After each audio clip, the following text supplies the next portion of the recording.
신약 성경 두 번째 책 마가복음 11장 11절.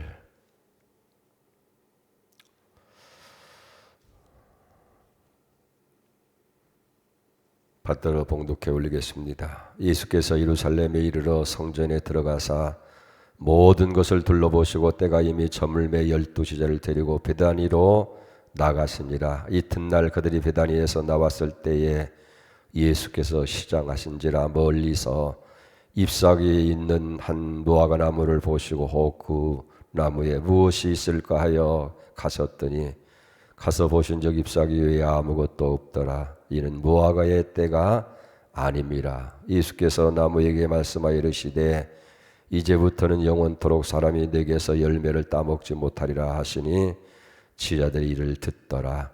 그들이 예루살렘에 들어가니라.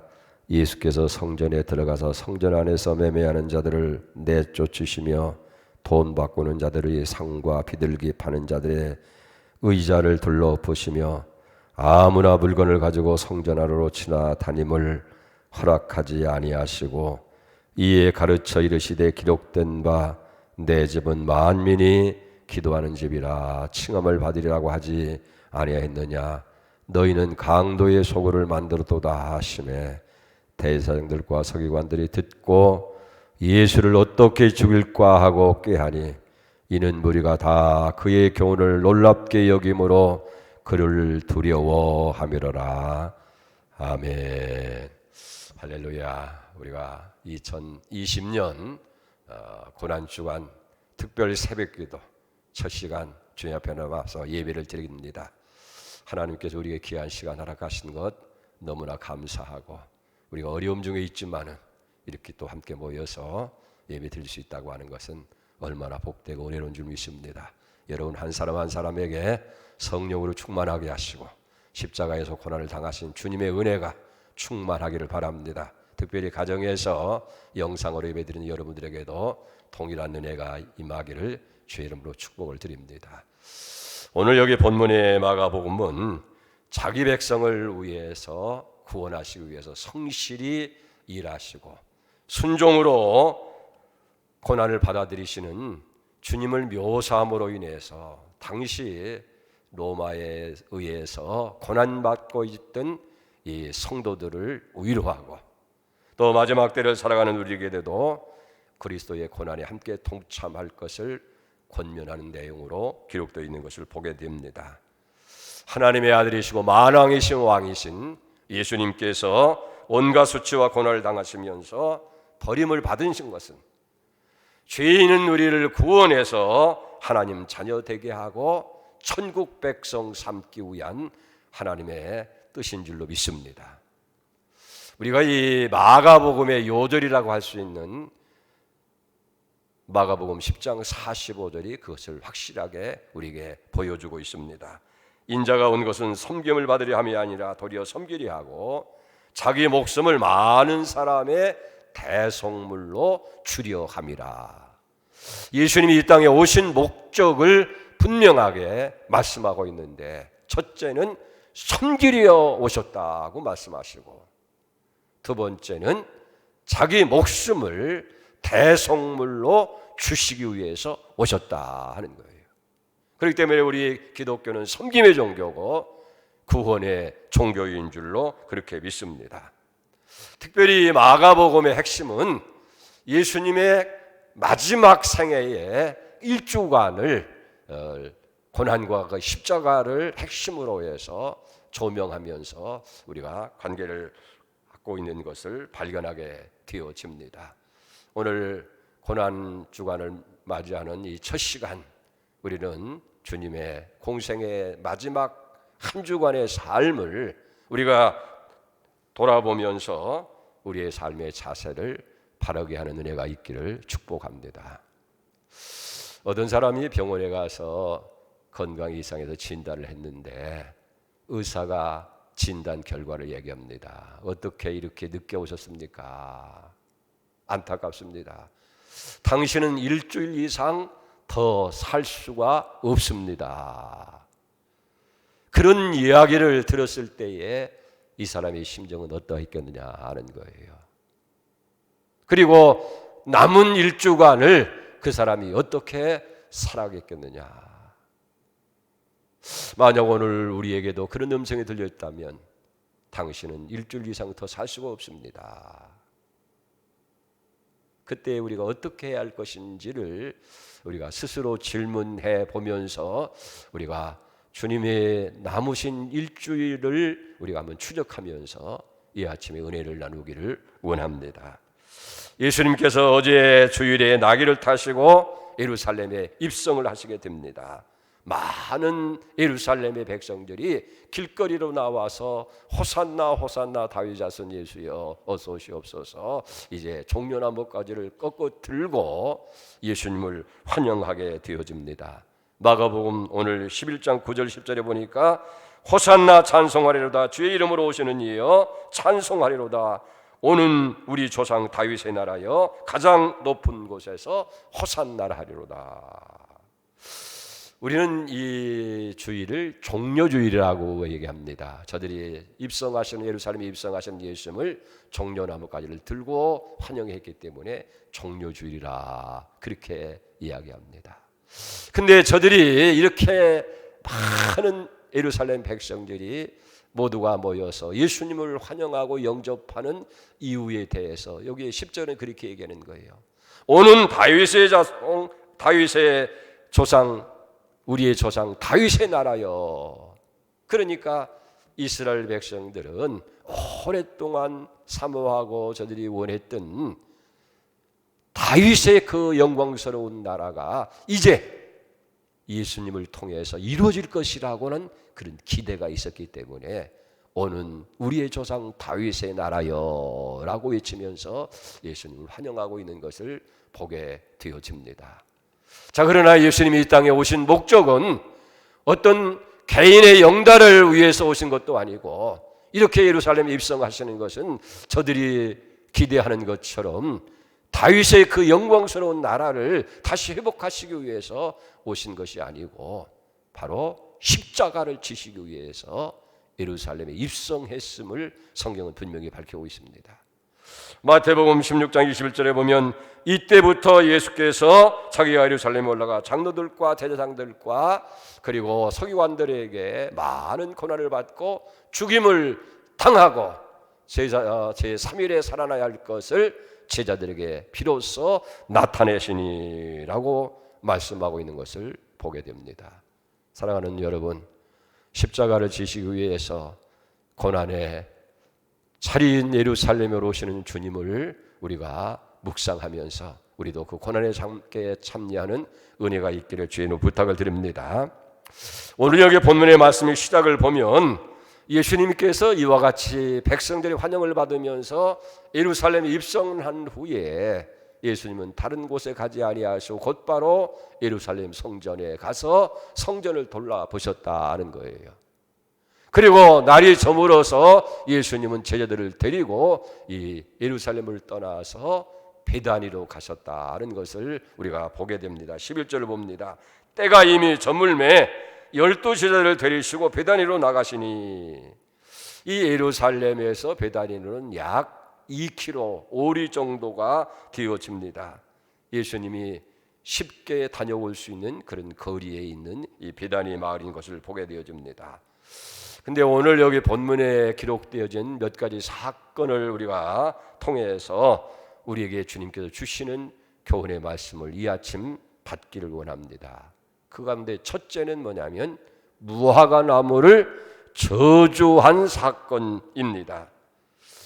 월요일 아침, 그러니까 주일날 예루살렘에 입성하시고 성전을 돌아보시고 그 다음에 베다니로 내려가셨다가 아침 일찍이 이제 베다니를 떠나서 예루살렘으로 오시게 되어집니다.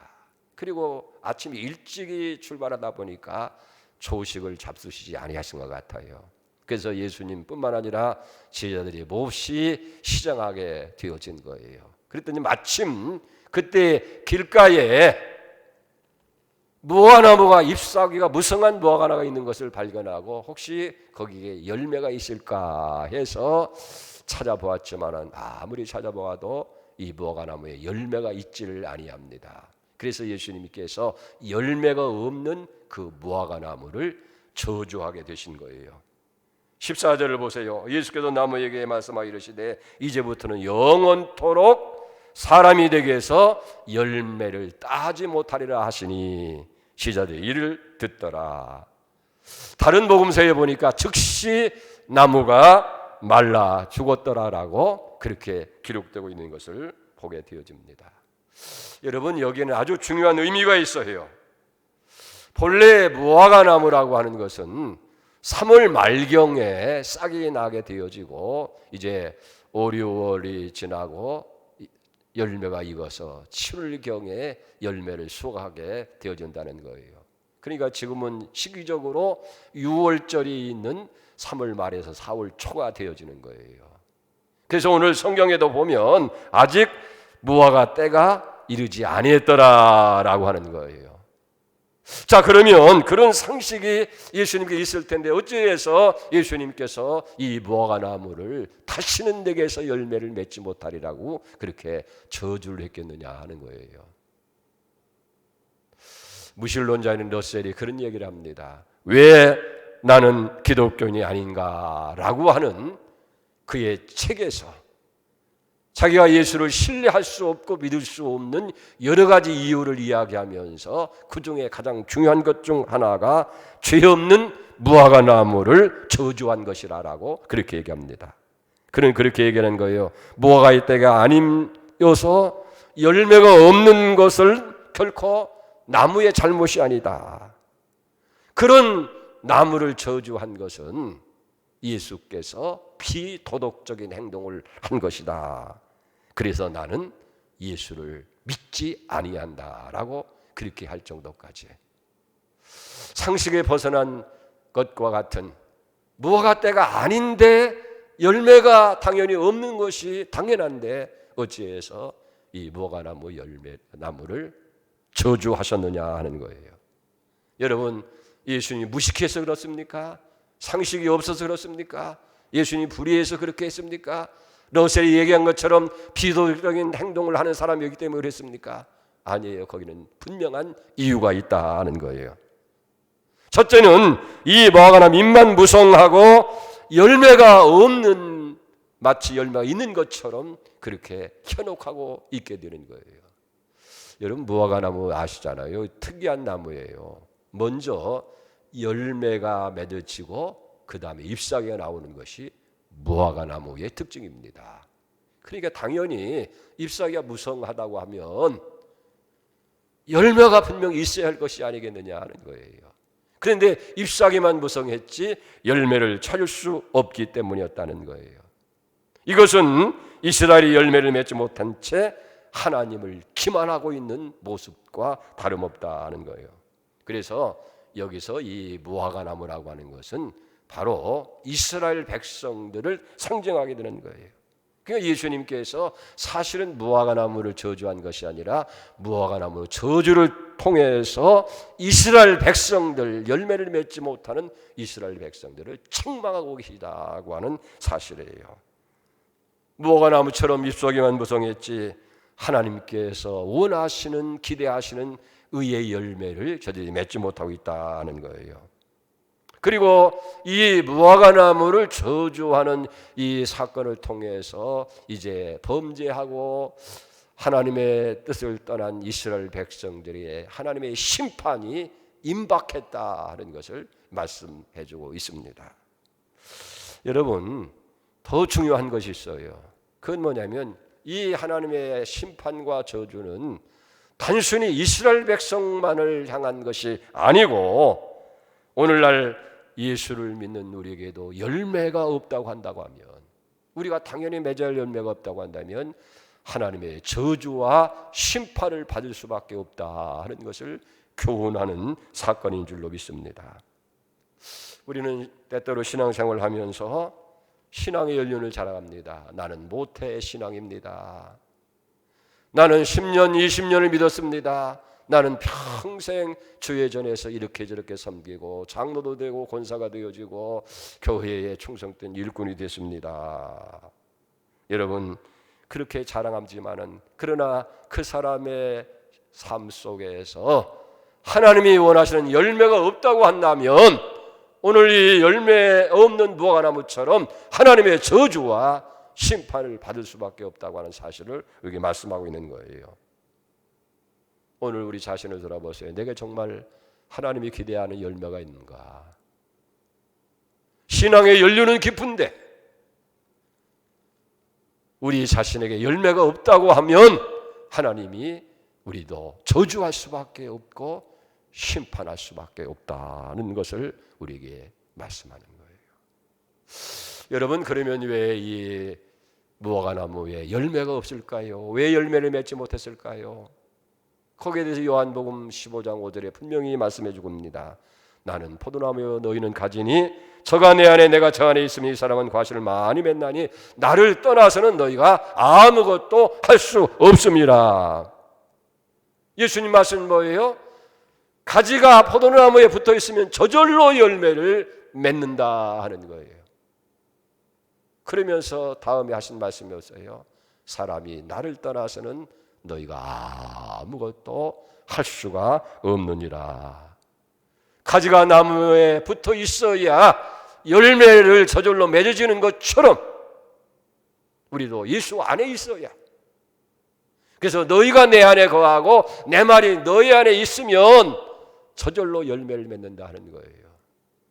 오늘 진실로 우리가 예수 안에 있고 예수의 말씀이 우리 안에 있고, 다시 말하면 우리가 예수 안에 있고 말씀 안에 있고 믿음 안에 있을 때에 저절로 열매가 맺어지는 줄로 믿습니다.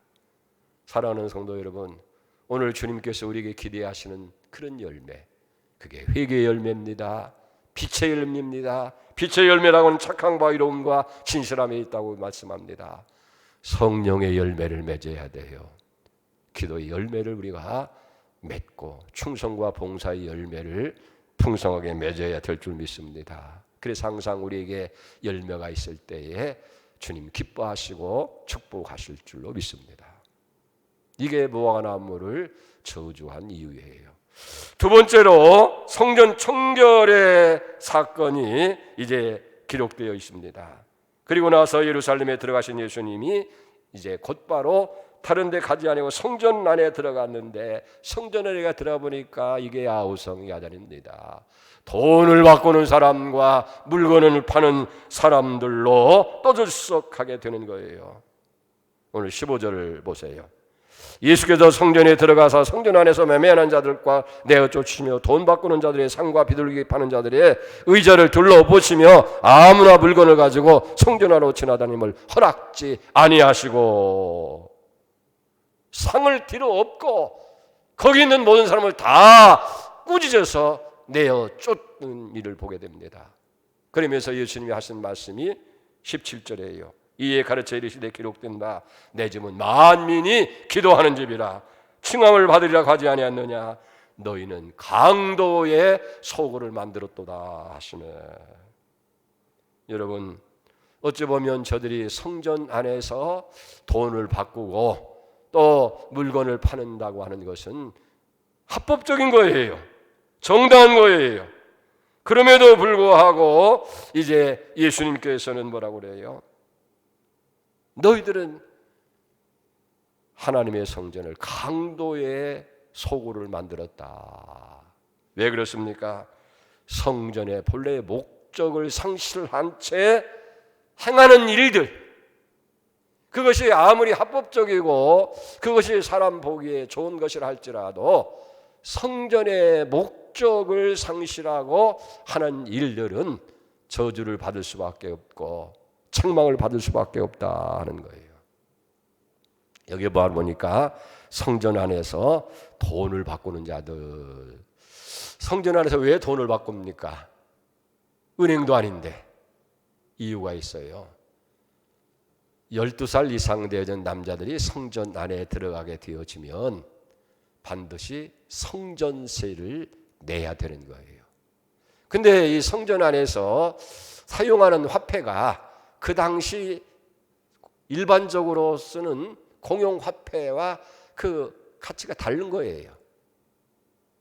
성전세는 세길이라고 하는 원래 이스라엘 백성들이 사용했던 그런 히브리 그 돈의 명칭이고, 당시는 로마의 지배를 받고 있기 때문에 일반적으로는 렙돈이라고 하는 이제 그 화폐를 사용하게 되어집니다.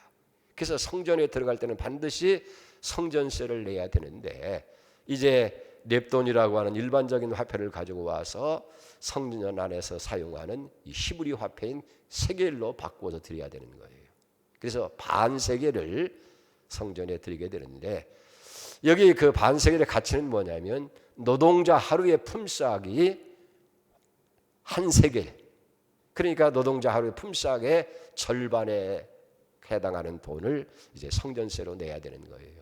그러니까 렙돈을 사용하던 사람이 성전세를 내면 당연히 돈을 바꿔야 되는데, 그냥 돈을 정상적으로 환율에 의해서 바꾸어 주는 것이 아니라 거기에 웃돈을 얹어가지고 훨씬 더 많은 돈을 얘기해서 여기 폭리를 취하게 되어진다 하는 거예요.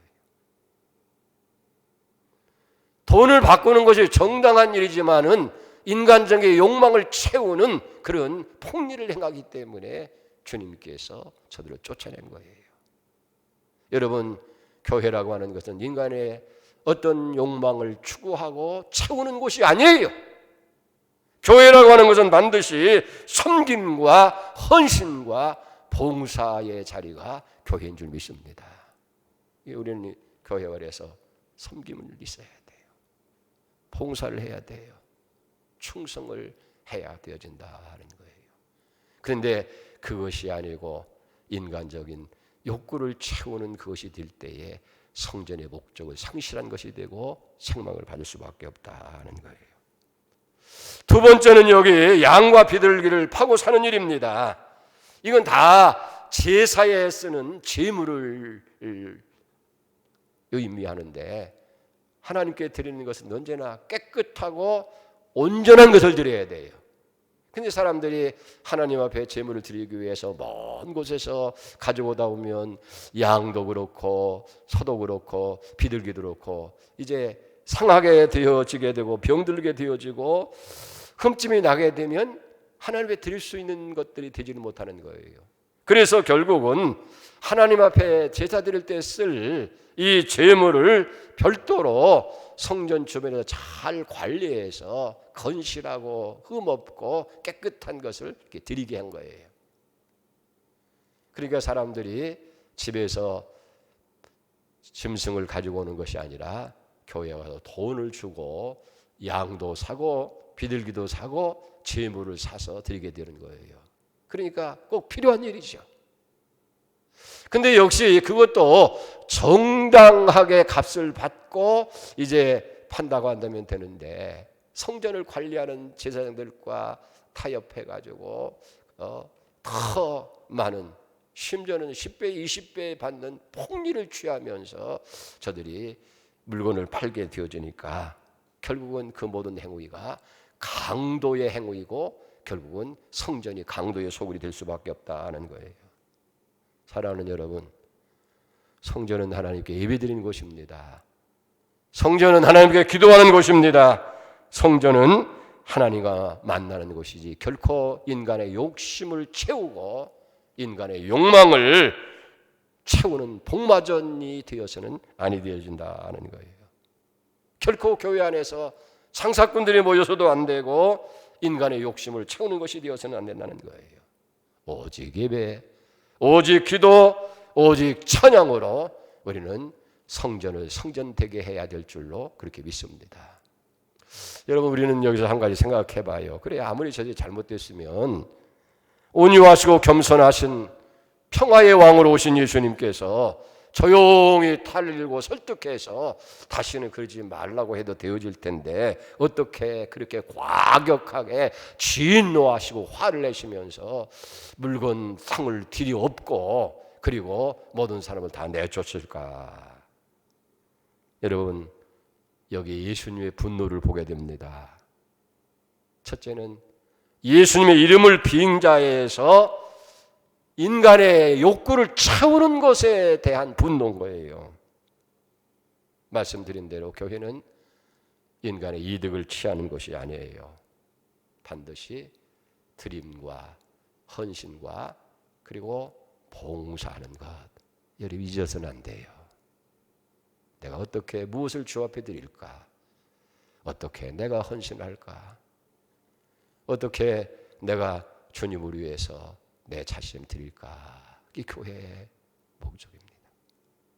두 번째는 예배 드리는 것에 방해하는 것에 대한 분노입니다. 사고 파는 행위가 정당해도 예배의 방해가 되어져서는 아니 되어진다 하는 얘기예요. 여러분 가끔 우리 교회 안에서도 선교 바자회를 해요. 선교 기금을 모으고 또 교인들의 편리를 위해서 물건을 사고 팔고 하는데 여러분 가끔가다 문제가 생길 때가 있어요. 좋은 목적을 가지고 하는데 심지어는 예배도 참여하지 아니하고 거기에만 매달려 있는 모습을 봅니다. 그러면 책망을 받지요. 또 다른 사람들에 의해서 잘못됨을 지적받기도 하잖아요. 그러면 서로 마음도 상하는데 결코 그것이 정당한 일이 된다 할지라도 결코 예배에 방해되어지는 그런 일이 되어서는 아니 된다는 거예요. 거기에 대한 예수님의 분노입니다. 세 번째는 성전은 만민이 기도하는 집이라고 하는 것을 상기시키기 위해서 여기 진노하신 거예요. 보세요. 여러분 많은 사람들이 교회에 들어와서 그저 성전뜰만 밟고 사람을 만나고 돌아간다고 하면 무슨 의미가 있겠어요? 성전 안에서는 반드시 하나님과 깊은 영적인 교제가 있어야 돼요. 입니다. 그게 상실되어졌을 때에 여기 주님께서 진노할 수밖에 없었다는 거예요. 그러면 여러분 성전의 목적이 무엇이겠어요? 간추리면 그거예요. 첫째는 성전은 예배드리는 거예요. 하나님은 예배하는 자를 찾으시는 거예요. 신령과 진정으로 우리가 하나님 앞에 예배를 드려야 될 줄로 믿습니다. 그러니까 언제나 성전에 나올 때 우리는 겸손한 마음으로 하나님 앞에 우리 자신을 드리는 예배가 선행되어야 돼요. 두 번째로 성전은 하나님의 말씀이 선포되어지는 거예요. 여러분 하나님의 성전에 나와서 하나님의 음성을 들어야 돼요. 강단을 통해서 선포되어지는 말씀을 통해서 하나님이 오늘 내게 주시는 내 가정과 교회와 그리고 이 사회에 주시는 하나님의 음성을 우리가 들어야 돼요. 말씀을 들을 때에 우리가 살고 번성하고 하나님이 약속하신 모든 것을 누리게 되는 은혜가 임하게 될 줄 믿습니다. 말씀을 들어야 영적인 양식을 먹어야 우리 영혼이 사는 거예요. 열매를 맺을 수 있는 거예요. 성전은 하나님께 기도하는 곳인 줄 믿습니다. 그렇습니다. 우리는 성전을 통해서 하나님과 깊은 영적인 교제가 일어나야 돼요. 네 번째는 성전은 성도 상호 간의 아름다운 교제가 이루어지는 거예요. 서로 사귐과 만남이 있어야 돼요. 와서 그냥 예배를 드렸으니까 됐다 하고 하나님 다음 주일에 오겠습니다. 그냥 간다고 한다고 한다면 의미가 없어요. 서로 만나서 한 주간에 이루어진 일들을 서로 나누고 교제가 깊은 영적인 교제가 있어서 권면도 하고 위로도 하고 또 위로도 받고 서로 간증도 나누고 이런 사귐이 있는 거예요. 오늘 우리가 영상 예배도 얼마나 들을 수 있어요. 하나님께 나아갈 수 있어요. 설교도 들을 수가 있어요. 기도도 할 수가 있어요. 그러나 사귐은 없잖아요. 물론 가정 안에서 가족들이 사귐이 있겠지만은 우리 성도들과 함께 사귐을 누릴 수가 없는 거예요. 그래서 우리가 이렇게 성전에 모인다고 하는 건 아주 귀한 거예요. 그리고 성전은 구원의 방주가 되어지는 줄 믿습니다. 말틴 루터는 유명한 얘기를 했어요. 성전 밖에는 구원이 없다라는 거예요. 예수 믿으면 구원 얻지 어떻게 성전 밖에 구원이 없느냐. 여러분 성전 밖에서는 예수 이름을 듣기도 힘들고 예수를 믿기도 힘들다 그 말이에요.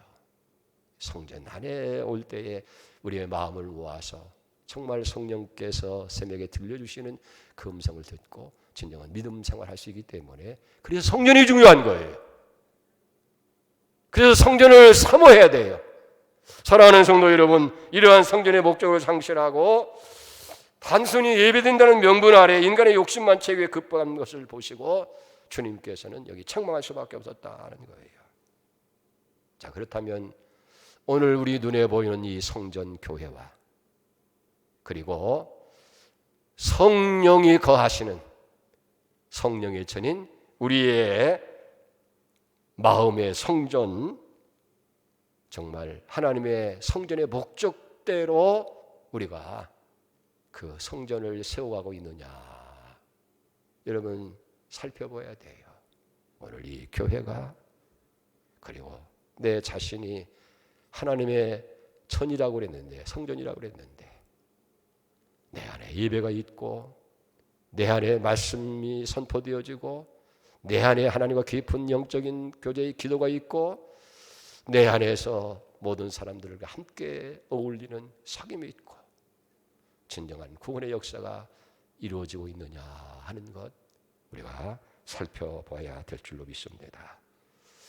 여러분, 오늘 말씀에서 요약합니다. 예수님은 열매 없는 나무를 저주하셨어요. 우리를 부르신 목적은 열매를 맺게 하기 위해서라는 거예요. 요한복음 15장 16절에 보면 너희가 나를 택한 것이 아니라 내가 너희를 택하여 세웠나니 이는 너희가 가서 과실을 많이 맺게, 항상 과실이 있어서 내게 무엇을 구하든지 다 이루게 하려라 함이라. 우리의 부르신 목적, 인생의 목적이 열매 맺는 데 있습니다. 회개의 열매를 맺어야 되고, 빛의 열매, 이러면 착함, 이러면 진실함이 있어야 되고, 기도의 열매가 있어야 되고, 전도의 열매가 있어야 되고, 성령의 열매, 사랑과 희락과 화평, 오래 참음, 자비, 양성, 충성, 온유, 절제 열매를 맺어야 될 줄로 믿습니다. 그리고 성전된 목적을 우리가 분명히 세워가는 그런 은혜가 여러분들에 있기를 바랍니다. 그럴 때 하나님께서 여러분을 기뻐하시고 여러분들을 위해서 준비하신 하늘의 복으로 날마다 채워줄 줄 믿습니다. 오늘 이 은혜가 여러분들에 있기를 주의 이름으로 축복합니다. 기도합니다. 하나님 아버지 감사합니다. 사순절 마지막 주간인 고난 주간을 맞이하면서 어느 때보다도 우리는 상한 마음, 여러 가지 두려운 마음 가지고 주 앞에 나옵니다. 코로나 바이러스로 인해서 우리의 삶이 위축되고 예배도 마음대로 드릴 수 없는 이 안타까운 현실 앞에서 그래도 성전에 모여서 함께 예배 드리고 하나님 앞에 이 고난 주간을 지킬 수 있게 하신 것을 감사드립니다. 하나님, 열매 없는 무화과 나무가 주님의 저주로 인해서 영원히 이제는 열매를 맺지 못하는 나무가 되고 말았습니다. 오늘 우리에게도 열매가 없으면 하나님의 저주와 심판을 면할 수 없다는 사실을 기억할 수 있게 하여 주시옵소서. 그래서 회개에 합당한 열매를 맺게 하여 주옵소서. 빛의 열매를 맺게 하시옵소서. 빛의 열매는 착함과 이로함과 진실함이 있다고 말씀했습니다. 전도의 열매를 맺고 성령의 열매를 맺게 하여 주옵소서. 사랑, 희락, 화평, 오래 참음, 자비, 양성, 충성, 온유, 절제의 열매를 맺어가게 하여 주시옵소서. 성전의 목적을 상실했을 때에 주님은 책망하고 쫓아내버린 것을 봅니다. 우리가 아무리 하나님 앞에 나온다 할지라도 하나님 앞에 예배를 드리고 말씀이 온전히 선포되어지고 하나님과 영적인 깊은 교제가 있고 사귐이 없고 진정한 구원의 방주가 되지 못할 때에 주님은 쫓아낼 수밖에 없음을 기억하고 눈에 보이는 성전과 성령이 거하시는 우리 마음의 성전을 바로 세워서 하나님 기뻐하시는 아름다운 역사가 일어나도록 축복하여 주시옵소서. 하나님 아버지, 이 아침에도 빈손으로 나오지 않고 귀한 물질 성별해서 주님 앞에 드립니다.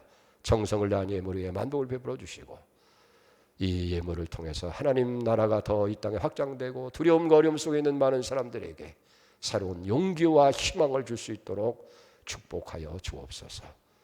코로나 바이러스가 속히 종료될 수 있게 하시고 우리 모두가 자유롭게 만나고 자유롭게 예배드리고 자유롭게 활동할 수 있는 날에 속히 올 수 있도록 하나님 이 땅을 축복하여 주옵소서.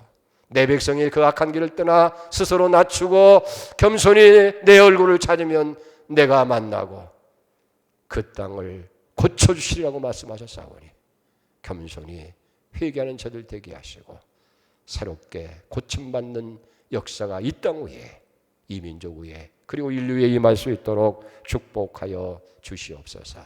이 한 주간 온전히 주님의 고난의 십자가에 함께 동참하면서 주님의 선한 섭리를 이루어가는 축복들이 다 있게 하여 주시옵소서. 내일 아침에는 더 많은 사람들이 이 자리에 나와서 함께 모일 수 있게 하시고 가정에서 영상으로 예배드리는 사람들도 더 많아질 수 있도록 하나님 축복하여 주옵소서. 한 주간의 모든 삶을 주님께 의탁하오며 예수님의 이름으로 기도 올려옵나이다. 아멘.